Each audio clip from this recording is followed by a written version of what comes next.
Good morning. I'm in a swamp here in North Florida, partaking in a little bit of aviation archaeology, which has been a hobby of mine for many years. I got a tip from a good friend about a possible airplane crash site out here in this swamp.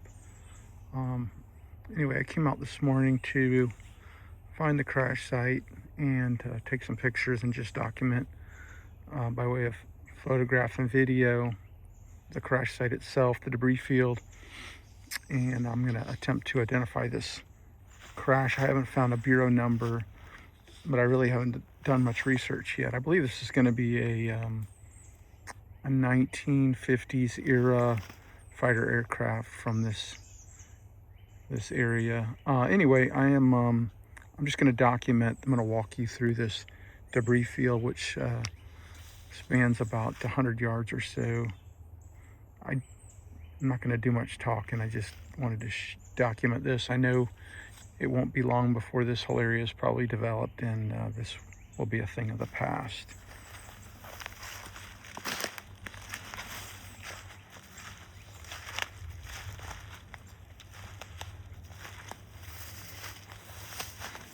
This is one of the wheels and tires. Gear is concealed underneath the ground. Here's a big chunk of the fuselage here.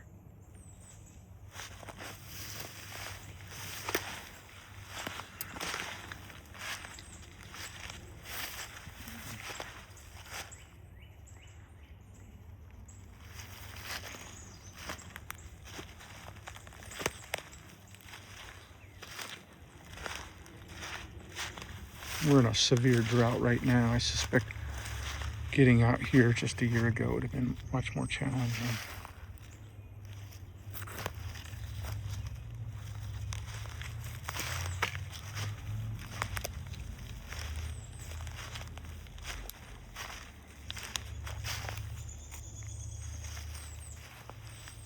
I suspect there was probably a lot more airplane here, and a lot of this has been pilfered through over the years. Although this is a pretty secluded spot, it certainly hasn't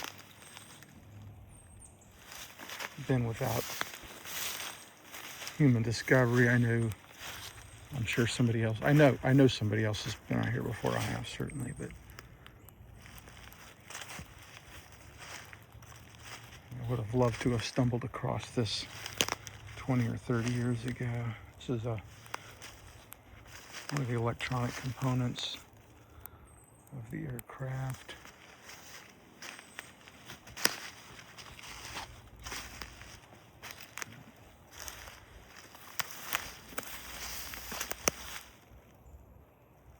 I couldn't imagine the violence at which this airplane came down, considering just the size of this field. It just goes and goes and goes. I've walked most of it, but I know there's a lot more out here that I have yet to even see. Let me go over here. I see something that I missed before.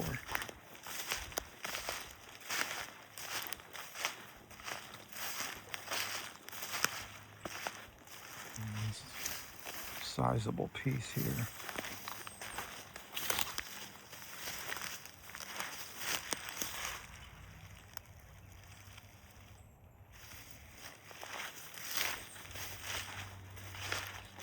If and when I'm able to identify this crash and get a bureau number for the aircraft, what I try to do is order a crash report. Most of these old plane crashes are non-classified anymore, so you can do a public records request. Reading some of these reports over the years has been pretty fascinating. I'm hoping that they were able to punch out of this aircraft before it crashed, because it certainly doesn't look like this would have been a survivable crash.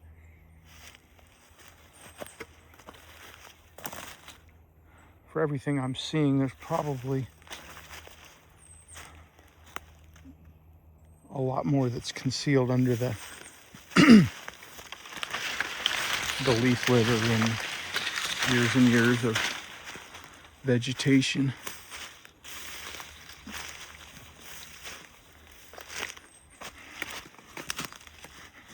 Bear with me here. This is the biggest chunk of the airplane here. It's still got the gear attached to it. This is probably, I don't know, 8 feet long, 5 or 6 feet tall. And it's absolutely embedded down in the ground.